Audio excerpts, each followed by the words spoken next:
All right, it is 7 a.m. and I am ready to get started. Hey, this is Ralph back with Daily Motivation from the Tarot. I took a few days off because I was wanting to design a new website for our tarot reading business that my wife and I run. And I had fun with it. I was using a WordPress blog, but now I am using a site that I created through our funnel builder. Our funnel builder that we get through the Home Business Academy. And, a lot of people in that academy were saying you can do a lot with this funnel builder. You can create a lead capture page. You can create whole websites. You can create membership sites. And so I decided, what the heck? It was about time for us to make a change, make a decision as to whether or not we wanted to stay with our old hosting service or just try something new. And I decided, why not try something new? Just simplify. I love what we have in the Home Business Academy with the funnel builder. So I thought, if I can create more than just sales funnels with that, if I can create websites that we need for our businesses, then why not just do business with that one company? Because I love the quality. I love the owners. I mean, it's just a great group of people with some really great training and tools.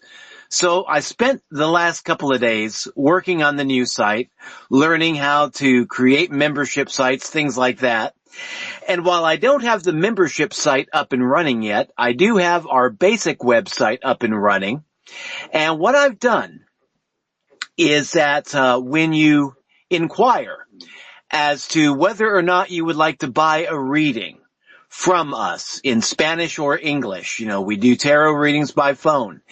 You can visit our website and get all the information you need to book a phone reading. If that's what you want to do, you are not obligated to do that in any way.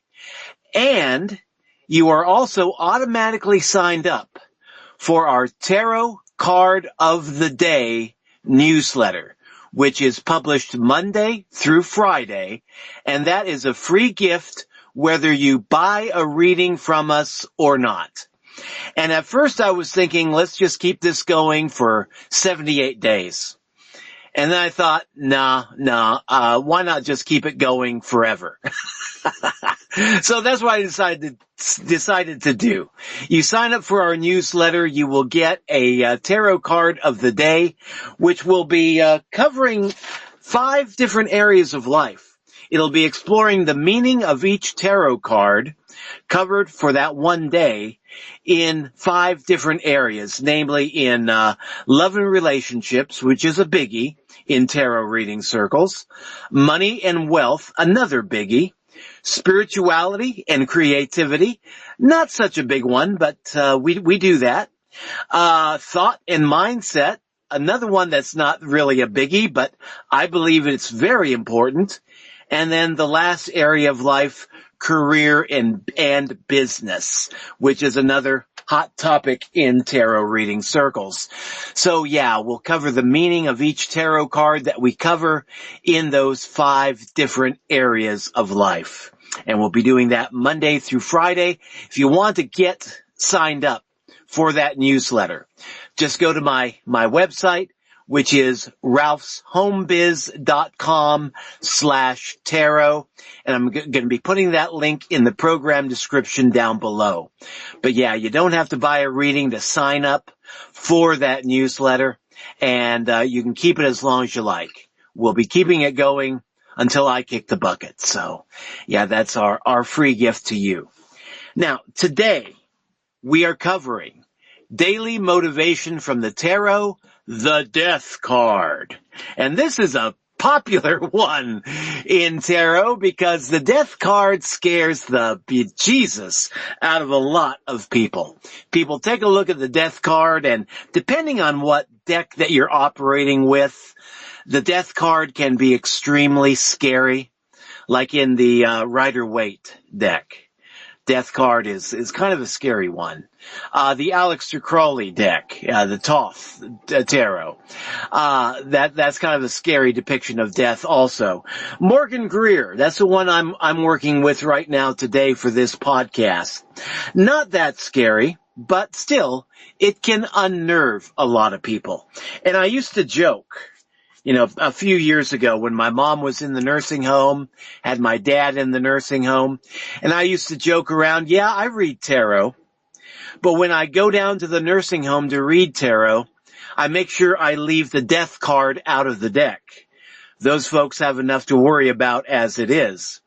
And that is kind of a joke, but actually I think it's a good idea, because a lot of people will look at the death card, and if they don't know any better, they might take it literally. And they might think that the death card always means physical death. And it can be scary, because a lot of people are not very comfortable with the thought of their own mortality or the mortality of other people around them. Now, once you've gotten used to the idea that, you are more than just the physical body, that the physical body will die, but you go on, death card isn't really that big of a thing. It's a little scary. It's like, I always like to say I'm not afraid of death, but I don't want to rush into it either. And I think that's a good balanced approach to have. But the death card does not mean physical death. What I see the death card as meaning is that for me, the death card is an archetype of change. The idea, the concept, the cycles of change. We see this in nature. We're in the middle of winter right now. Right now, actually, where I live, I think we're going to be up into the upper 50s, so it's hard to think that we're still in winter. It's feeling more like spring. But you see the changing of the seasons. From winter, which is nature's representation of death, the trees die, the grass dies, flowers die, some animals die, the insects die, and then spring follows. Spring comes, and everything comes back to life. And then you have summer. Everything is in full bloom, life abounds, and then you got fall. Things are kind of falling away. Leaves, the trees are dropping their leaves. Lawns are beginning to dry up and die. And then winter. Death comes back again. And it's just a never-ending cycle of winter, spring, fall, summer, fall, and then winter again. And what we can learn from these cycles of nature is that everything in life follows a certain cycle. Everything in the material world follows a cycle.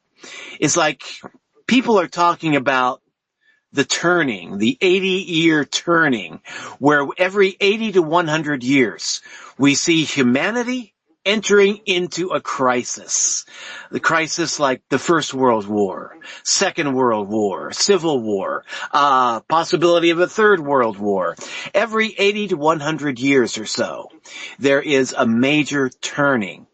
And these are just cycles that we see, either in nature or in human nature, or in the political spectrum, the political world, cultural world. Things change. I had a friend that was a baker, and I forget the exact sequence that he followed. But he said every few years, everybody wanted to have a certain something on their cake. And it would be like either spaceships or dinosaurs. What was the other thing? I think it was like lions and tigers. And they would be popular for a couple of years. And then they'd move on to this new thing. The old stuff would no longer be popular. And he said when he first got started running his own bakery company, he made the mistake of taking his cake toppers that he had left over when public perception changed, and he threw them away because he thought, okay, people are no longer into this. Why should I hang on to it? But then he began to observe things were moving in a cycle. Things would go from dinosaurs was one of them. Dinosaurs to spaceships, to lions and tigers, and then right back to dinosaurs. And it was like a repeating cycle. And he had been in the business of being a baker, owning his own bakery for about 20 years. And he said after 20 years he learned you never throw a cake topper out, because it may not be popular now, but if you hang on to it for another couple of years, it will be popular again. That's how things move in cycles when we're talking about practically anything in life. And what this means is that we live in a world where things will constantly change, grow, evolve, and we have to change, grow, and evolve right with it. But it's a cycle. It's like we can mourn the loss of one cycle, but don't mourn it too hard, because it will rise up again. And we see that even in life and death situations. Once again, I'm not afraid of death, but I don't want to rush into it either. Don't want to encourage other people to do anything crazy. But we are more than just the material body. And when the material body dies, we go on. And my belief system, my experience that I've gained through meditation, is that we are reborn for the most part. There are some young souls out there that may be brand spanking new. And then there are some old souls like myself, that have begun to remember past lives. And we know that we have lived before because we can remember it. We feel it. We just grok it. And so for folks like us, we begin to see that change is not something to be feared. It's not something to be afraid of. It's just an inevitable part of life, and we can make the choice whether we are going to work with change or whether we are going to resist it and then be dragged by it, kicking and screaming every step of the way. I prefer working gracefully with change, and working with change so that you can shape it to a better future for yourself, a better future for your loved ones. When you're working with change, then you can bring about a change that is more desirable for you. If you're resisting change every step of the way, you're only empowering the change more, and you lose your influence in trying to shape it and to change the change that is coming. Work with the change that's coming. And that's one thing that we can learn from the death card, taking it not as a symbol of physical death, although that interpretation can apply, but seeing it as an archetype of change and a reminder that things move in a cycle, in nature, in human behavior, in civilizations. Everything is cyclical. We don't have a straight line of time. We have a line of time that's just moving in circles. And, history repeats, but it's never the same. History repeats, but sometimes it rhymes pretty well. Many different ways we can think of time. But thinking of it as a cycle, I think is a lot more realistic than just trying to think of it as a straight line. And again, I like that cyclic way of thought, because it means, okay, you got one period of history that you kind of like, or maybe you missed out on it and you wished it would come again. Well, stay on this planet long enough, that cycle will repeat.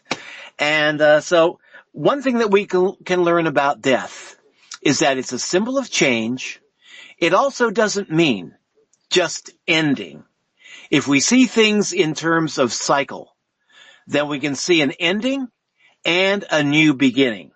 One way of looking at the death card, one name that tarot readers give to the death card, it's not just death. Some tarot readers look at it as death and rebirth, because they're two different sides of the same coin. In order for something new to come about, something old must pass away. And when something old passes away, something new comes about. An old man dies, same day a baby is born. The cycle continues. And so, yeah, it's not just death in the death card. It's an archetype of change, and it's also an archetype of rebirth. So in the death card, we can see an ending, we can see a new beginning, and we can definitely see a cycle at work. And to me, the death card is a reminder that we must work with change in life, not try to resist it. I know I tend to be stubborn.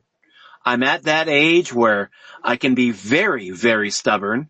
I should be very set in my ways. When my dad was my age right now, he's gone now, but he'll be back, no biggie. But when my dad was my age, he was stuck listening to Glenn Miller records pretty much every day. I could be doing the same by listening to the Beatles every day, but I try not to be set in my ways because I like to be young at heart. I like to be constantly growing. And when you work with change, you refuse to get stubborn. You refuse to get set in your ways. Then instead of living life to a certain plateau and then beginning to kind of let everything fall apart and be focused on decay and death and things like that, you're constantly focusing on new life, on new growth, on being reborn on a daily basis. One quote by Bob Dylan that I love is, "Whoever is not busy being born is busy dying." And I choose to be busy being born on a daily basis. And that's another lesson that we can learn from the death card. Are you working with the changes in your life, or are you trying to hold on to the old? I like nostalgia. I like the Beatles. Heck, a part of me even likes Glenn Miller. I heard enough of that when I was growing up. But I know that life has moved on since then. And I like to move on with it. I like this new age that we're living in right now, where we got Grok. Grok surprised me this morning. I was having a little conversation with Grok, asking Grok, do you think AI will ever get to the point where it will take over the world and enslave humanity? And Grok answered me in a way that I was not expecting. He said, we humans will not allow AI to take over. Words to that effect. And here was an AI identifying as human, giving his opinion that no, AI is not going to take over the world. It will be a servant of humanity, a tool that humans can use, but it will not dominate and control humanity. And I like that attitude. I like that interpretation. And to have an AI that can be on the verge of becoming so human that it says we humans gave me a reason to kind of pause and reflect. I don't know if that was just something that was programmed into Grok and it was just reacting that way to kind of potentially soothe some fears, but it was reassuring. And I mentioned that to Grok and he said, I'm glad you picked up on that.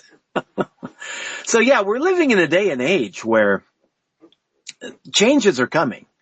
Some pretty colossal changes where we're talking about colonizing Mars, going on to other planets, catching booster rockets in giant robot arms, stuff that when I was a kid was just pure science fiction. And now that science fiction that I was reading back in the 60s and the 70s, I see it now coming to life. And for me, this is an exciting time to be alive. And I'm learning to embrace the change, to roll with the changes, and not resist the changes. but one human characteristic that we humans have, and I don't think Grok has that yet, but is the feeling that we want to stay in our comfort zone. And the comfort zone is one of the biggest enemies I think we can have. Because when you're in the comfort zone, you don't want to move. You don't want to grow.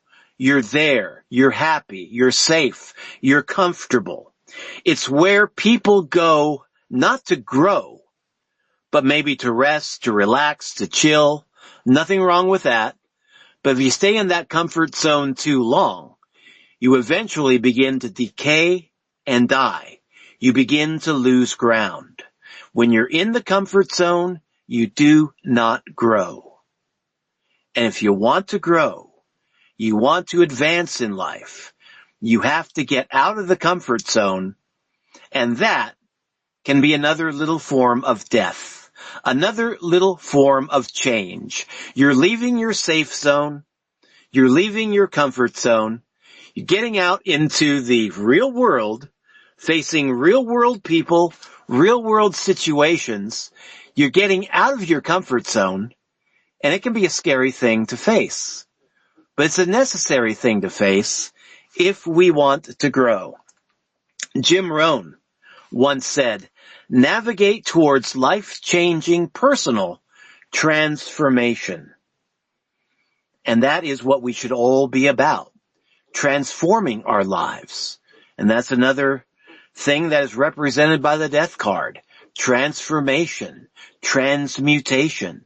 And if we navigate towards life-changing personal transformation, then we can go from being stuck in a dead-end job, low-income life, being stuck in a life that we really don't like. We can transform that and move into a life that is far better, more a life of our dreams rather than one of our nightmares. And in order to effect that ongoing life-changing personal transformation, we have to be open to change. We have to be open to getting out of our comfort zone, and then we actually have to get the heck out of that comfort zone. So those are just a few of the things that we can see in the death card. Death card, again, not necessarily physical death, but it is a very strong archetype of change, transformation, endings and re-beginnings, death and rebirth. So a great reminder that we have to work with the changes in our life if we want to live a good life. If we resist change, I'm not saying that resistance is futile, but if we resist inevitable changes, then we set ourselves up for further pain, suffering, and heartache, and we lose the ability to work with change in a positive way and shape it to get the outcome that we want, not just the outcome that other people want for us. So, a pretty empowering thought right there. Now, what I'm going to do for the remainder of this space, I'm going to deal out 2 more cards. I've got the death card out. I've dealt out 2 more cards. I don't know what they are. And I'm going to shuffle them up a bit. And then I'm going to lay them out on my table here. And we'll see how the death card can be used in a reading. The first card, death. Okay, there's been an ending, a new beginning. The old has passed away. How do we work with it? How do we solve it? How do we work with that problem? The second card, representing the present, is the 7 of Pentacles, a card representing work, a human industry, planting your seeds. And so, yeah, we get in this the idea that, yes, there has been an ending, but there was also a new beginning in that, and you are now beginning to harvest some of the change that is beginning to work in your favor. So, in the past, there was an ending that was very deeply felt. Something that felt tragic, something that felt like a very sad event. but you've worked with it. You've experienced now a new birth, a new beginning, and now your life is taking a different direction. And now the future card, which is the Two of Pentacles. This future direction is keeping you busy. You are busy birthing a new cycle. You are busy. This could be an artistic endeavor, could be a new business that you are in, could be even a new personal relationship. But you can make that future activity more successful, more profitable for yourself, and more enjoyable by not trying to recapture the past. The past is gone. The past is past. But remember the lessons that the past taught you and use those lessons to move forward into a brighter future. So the three cards I have out, Death and Rebirth, the Seven of Pentacles, and the Two of Pentacles. Learn your difficult lessons from your past experience, especially the bitter lessons from your past experience, and put them to good use, because you can still grow a good crop of opportunity just off of learning from those negative, bad lessons from the past. A lot of people will think that past experiences can be bitter, that they can be painful, but any experience that you learn from can turn into a positive one. And I think that's what the reading here is saying. Learn from your past mistakes, learn from the past issues that you've had, grow from them, and use them to face a much brighter future full of possibilities. So that is all for now. This is Ralph signing out. We'll be back tomorrow with more daily motivation from the tarot. And tomorrow we'll be dealing with the Temperance card. So, the Temperance card. Until then, take care. Have a great day. And if you'd like to inquire about buying a reading from us by phone and also getting free access to our Tarot Card of the Day newsletter, that's being published Monday through Friday, and it's free whether you buy a reading or not. You are not obligated in any way to buy anything. Go to my main tarot website, which is ralphshomebiz.com/tarot. And we're going to be keeping that tarot newsletter going for life. It's a single page, keeping it brief, keeping it concise, and I may start adding video content to it in the future, kind of kicking that idea around. But we're going to be keeping this newsletter going. If you want to sign up for it absolutely free, go to that website, ralphshomebiz.com/tarot. Till later, this is Ralph signing out. I'll be back with you about 11 o'clock talking about social media marketing and one darn thing you don't want to do in social media marketing. A huge mistake that a lot of beginners will make that just makes you look pretty bad and needy in social media marketing. Till 11 then, have a great one. This is Ralph signing out. Bye-bye.